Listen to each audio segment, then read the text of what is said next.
E a questo punto, intanto che raccogliamo le vostre domande, ci prepariamo per l'ultima relazione di questa mattina. Andiamo di nuovo con un ospite internazionale e è con grande piacere che vi introduco la relazione del professor Michael Ballings, professore di marketing alla University of Tennessee e soprattutto visiting scientist presso Amazon. È un esperto di big data e algoritmi predittivi e lui ha condotto uno studio durato diversi anni sulla efficacia del live streaming con una nuova fonte di dati, le immagini, i fotogrammi dei filmati di live streaming, ai quali è stata applicata una tecnologia di detection delle emozioni facciali per studiare il ruolo delle emozioni dei venditori online sulle vendite, in modo diretto, proprio mettendo in relazione emozione e acquisto online in tempo reale dei clienti. Uno studio molto impegnativo, molto interessante, che lui ci presenta in anteprima perché uscirà sulla rivista scientifica più prestigiosa, il Journal of Marketing, a brevissimo. Anche lui per motivi di fuso orario non è con noi, abbiamo registrato l'intervento e quindi chiedo alla regia se siamo pronti per la relazione del professor Ballings, il live streaming e-commerce, le emozioni che funzionano. Hello, everyone, and thank you, Christina, for inviting me to the conference. Today, I'm going to present a new live stream retail analytics framework to assess the sales impact of emotional displays. And this work is forthcoming in Journal of Marketing. This is Michelle Ballings, and this work is in collaboration with Niraj Bhardwaj, Miller Moore, and Murat Arat at the University of Tennessee, and Prasad Naik at the University of California. First, I'm going to introduce the topic, then I'll discuss the conceptual background, then I'll move on to the analytics framework, I'll develop the models, discuss the empirical analysis, I'll discuss the theoretical and managerial contributions and future research, and then I will conclude this talk. So what is live streaming? Here you see a person presenting a product on Amazon Live. To the left, you see the products that the person is presenting. And to the right, you see a chat window where people can post questions and remarks, and the host can see that chat window while she is doing the presentation.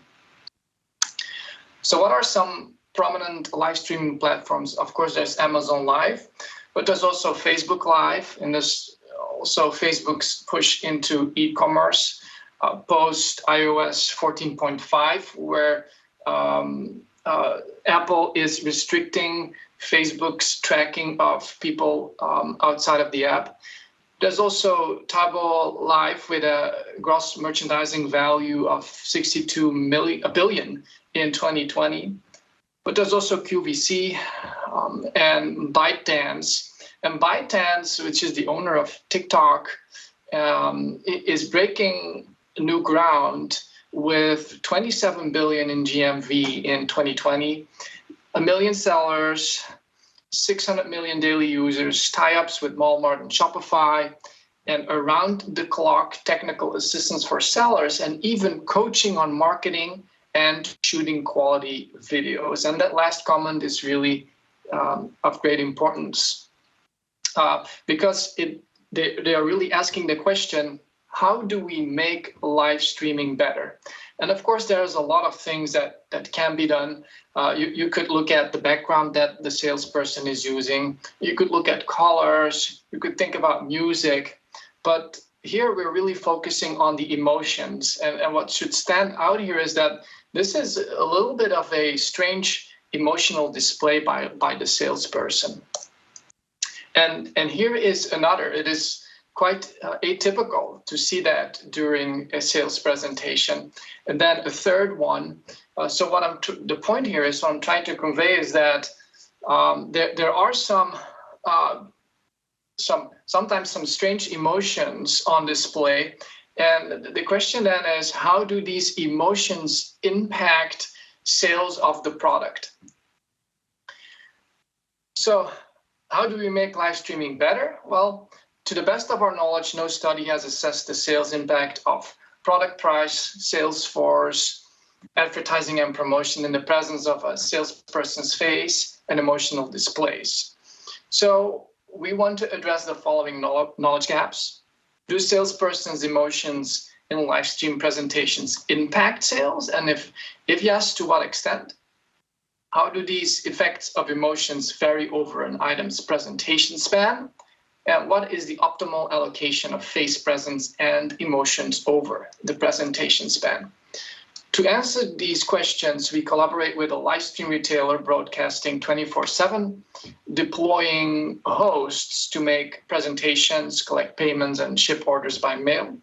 We analyzed nearly 100,000 sales pitches, which consists of 2 years worth of video material, which equals 62 million frames, in which we apply face detection and emotion classification.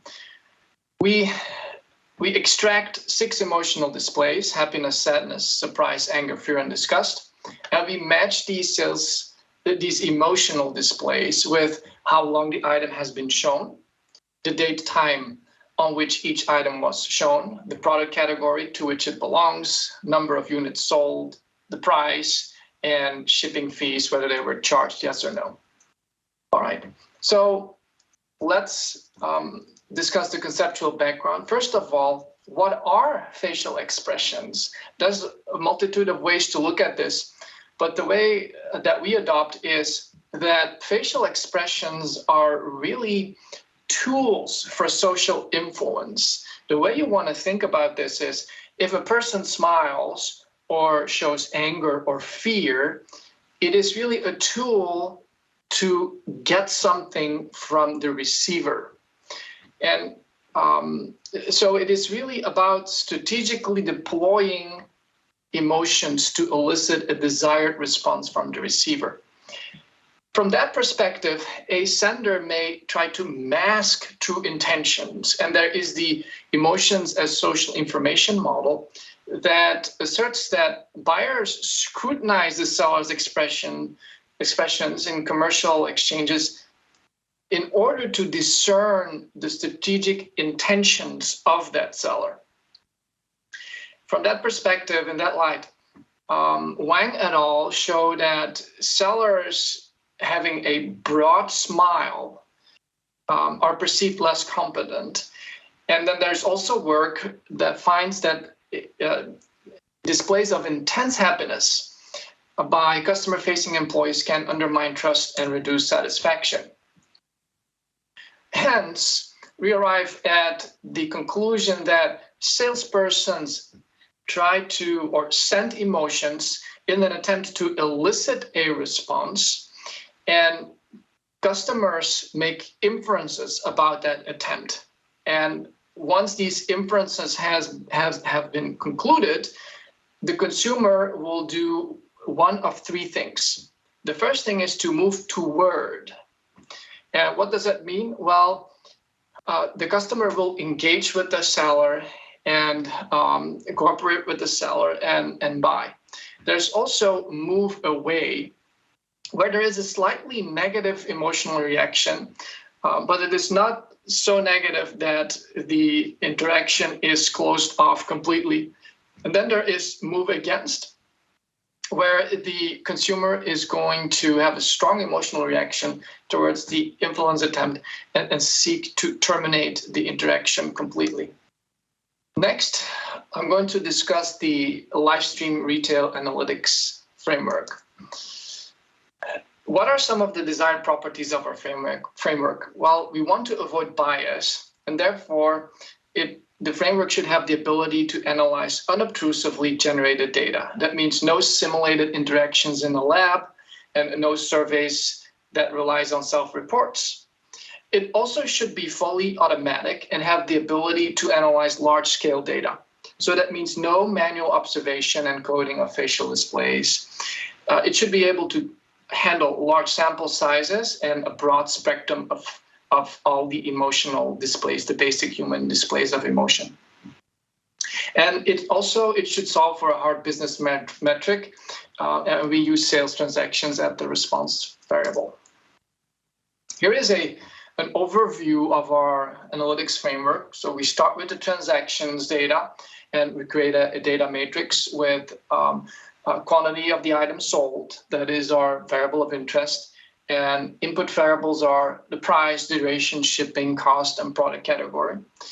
Then we have the 2 years worth of video material. And what we do there is we apply first face detection. So we cut up every video, every show, we cut that up in frames. And in every frame, we're going to detect whether yes or no, there is a face present. If the face is present, we're going to classify the face into the 6 emotional displays: happiness, sadness, surprise, anger, fear, or disgust. And we will get a probability for each of these 6 emotions. Next, we're going to match the emotions data and the transactional data before going to our analytics engine, where we do dynamic time warping, dimension reduction, feature engineering, and mixed models. And I will discuss some of these features in the next couple of slides. And then finally, the outputs are parameter estimates, also inference, where we derive the confidence bands. And then also we'll have an optimal mix. What is the optimal mix of emotions, and what is the optimal face presence? So here I'm going to highlight just 3 of these components of our framework. So how does the emotions extraction work? You have to conceive of a video as a series of images. And when you say 60 hertz, it means the video, for every second of video, you have 60 pictures, one after the other. Our frames or images have a resolution of 480 by 360 pixels, and they are colored. Then for every second of the video footage, we select a frame, convert it to grayscale, and present it to a frontal face detection model. For each detected face, we have the face with the bounding box be our region of interest, and we forward that to our emotional classification model. Once we are at the emotional classification model, we infer the emotional state of the salesperson by producing probabilities for the 6 emotions. And we classify these emotional displays using a pre-trained mini exception model. So in sum, we are unobtrusively extracting data on whether a face exists in more than 62 million frames and the probabilities of emotional displays. And what I like to do now is give you a short overview of our technology. And what we did here is, so we have a presentation on Amazon Live, and it's about 3.5 minutes long. And at the 1 minute and 45 second mark, and I will stop the video, there is a customer service issue, and I will talk a little bit more when we get there, but it is really interesting to see what happens then. So I'll see you in about 2 minutes.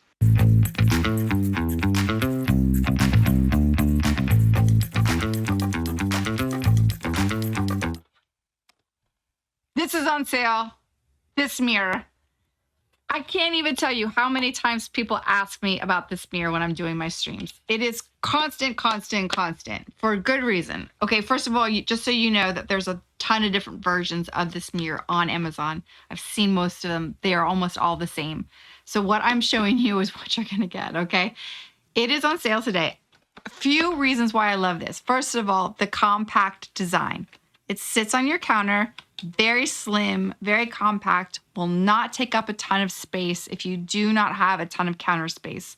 I also love that it swivels so that if you are sitting here and you're kind of like trying to do like your eyeshadow, or you want to look back at the full thing, you have plenty of ways to maneuver and flip it.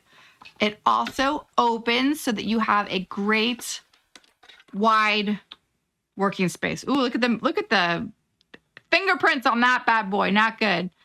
So, all right, in it, you will have LED lights that go around all the outside that are operational. When you turn on this little switch on the back, you have to have it charged. I don't think I have mine charged. I don't. Oh yeah, no, I do. So you see how they have LED lights that go on? Help you illuminate your face so that you can see where you're putting on the makeup. Really cute. This charge, I'll tell you, has lasted for 3 months. I charged it once 3 months ago. Okay, so what is going to happen now is the host can see the chat window, and you cannot see it here on the screen. And there was one person apparently called Nicole who posted something really negative about the host and the presentation. And the host is going to notice that, and she's going to react to that. And what we will be able to see is all the negative emotions that the host is going to experience. And it takes nearly a minute for the host to recover from this customer experience issue. So it's really interesting to see that. Ago, I wasn't sure that it would. Oh, Nicole, bye. Hold on, I got to mute you. Nicole, that's not cool. Thank you. My 13-year-old daughter is watching that, so let's not do that, okay? Thanks, Gina. Report abuser. It's offensive comment. Bye, Nicole. Thank you guys for looking out for me, Gina. Thank you.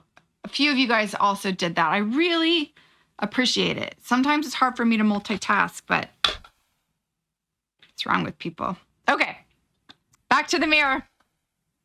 Moving on in life.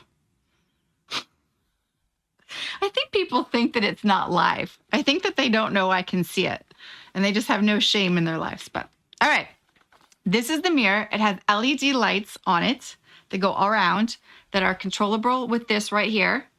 There's a switch on the back. Again, I only charged this once 3 months ago. I thought it was dead, but it's still cooking. And then it has multiple magnifications. So it has a straight up 1-time magnification and then a 2 and a 3 times. Perfect for eyeshadow and for tweezing your eyebrows. So if you're trying to really, really see those skins, those hairs. Personally, I don't want to get so close to the pores. Sure, Gabri, thank you for following. Sure, Gabri, I'm sorry if I'm not pronouncing your name correctly, but thank you for following. Okay, so that was the demonstration of the technology that we have developed, and we have applied this to 62 million frames. Let me go back to the presentation then. So it was really interesting to see that it took almost a minute for the host to recover from that negative customer experience. Initially, she went from happy to neutral, but at some point, the sadness really increased significantly. And so the question is, how do emotional displays influence sales? All right, then I will briefly discuss model development before going on to the empirical analysis. So first off, the modeling framework. At the center, you see sales. That is the target variable. That is what we're trying to explain. And to the right, you see control variables. We have the duration that the item was on display, the product category, and the face presence. We also have the sales force. So who presented, who was selling the product. And then we also have other controls, day, week, year, items, and shows. And that is straight lines, and straight lines mean linear effects. To the left, we have our emotions, and they are connected to sales through curvilinear lines, and that means that we have the quadratic effects. And we have promotion and price with the dashed arrows, and that represents the moderating effects. Okay, so I'm going to present the effects across the four models for most of the parameter estimates, and then I'm going to focus on the best model to look at the focal variables of this analysis. So first, we worked with a live stream retailer, And they broadcast 24 hours a day, 7 days a week. They sell multiple product categories in shows. And a show lasts about 2 hours. It is planned weeks in advance. It is live. It is not pre-recorded. And it contains multiple items. So, for example, in a given show, the host may talk about 30 products. We observe about 100,000 sales pitches, and this contains the salesperson's presence of the face, their expressions, item prices, duration of display, shipping fee waivers, and the actual sales. And so here are the main effects that we are interested in. What you see here on the x-axis is the entire duration of a presentation. And we have cut that up in percentiles. So 0.5 means we're in the middle of the presentation, 1 means we're at the end, and 0 means we're at the start. And on the y-axis, you see the effect, and the effect of happiness. And what you see is that at the beginning of the presentation, the effect of happiness is negative. If you go to the middle of the presentation, the effect is more negative. And then when you go to the end, the effect is less negative. So that means that in the beginning, the negative effect of happiness is strongest, but the negative effect is uniform across the entire span. So it is always negative. And so what you will see is this pattern will reappear for all the emotions. Here you have sadness. Here we have surprise. Here we have anger. Here we have fear. Here we have disgust. And so what is sort of the thinking then behind that? Well, why is this negative? Well, harking back to our discussion of the conceptual framework, positive emotions, including happiness, can negatively impact sales if consumers infer that the seller is gaining an advantage at their expense. Thereby, they think that sellers are not trustworthy, and therefore it reduces a buyer's tendency to purchase. And this results in the consumer moving against the seller. And this is consistent with some of the research that we have found. Of course, when there's negative facial expressions, that invokes the action tendency to move away.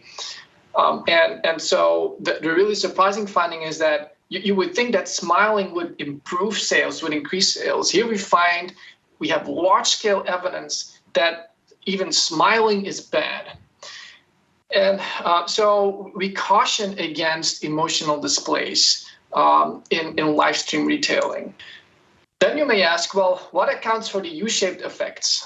Well, you really have to think about what is going on at the beginning and the middle and the end of the presentation. Well, in the beginning, the host sort of establishes a connection with the consumer, then starts talking about the product details, and then tries to close the sale. And it is really when the salesperson is talking about the details of the product that emotions are really not tolerated. The negative effect of emotions is greatest when the seller is talking about the product characteristics.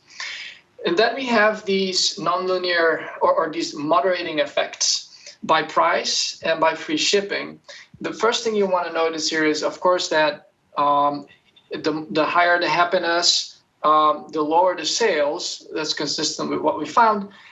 And that, of course, a lower price results in a higher sales, as you can see the offset on the y-axis. Now, what we're looking for here is, do these two lines that you see here, are they always parallel? Or are they crossing, or are they narrowing to each other? And what we found is that for all emotions, so you have sadness by price, surprise by price, anger by price, fear by price, and disgust by price, they're all parallel. And the same for free shipping, they're all parallel. And here, free shipping has results in greater sales as expected. No free shipping results in less sales, but there is not really a moderating effect with these emotions. And except from disgust, you see that these lines start out far from each other and then come closer. That means that disgust or free shipping is moderating. All right, so we're almost through the results. Another interesting question as well, could you tell me in percentages, how much do these emotional displays matter? And what you see here is that they matter for about 6% given the entire marketing mix, and face presence matters for 3%. So they are quite significant. Then I'm going to briefly discuss the theoretical contributions, the managerial contributions, and future research before concluding this talk. Okay, so what is our key takeaway? Sell with a straight face.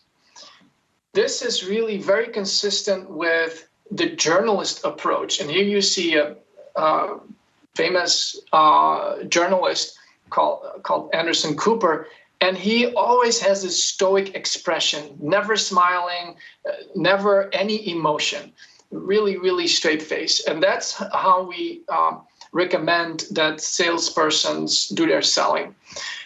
If emotions cannot be avoided completely, then our U-shaped effects indicate that the maximal sales resistance with regards to emotions is at the middle of the presentation. So if you really have to have emotions, schedule them at the beginning, at the end.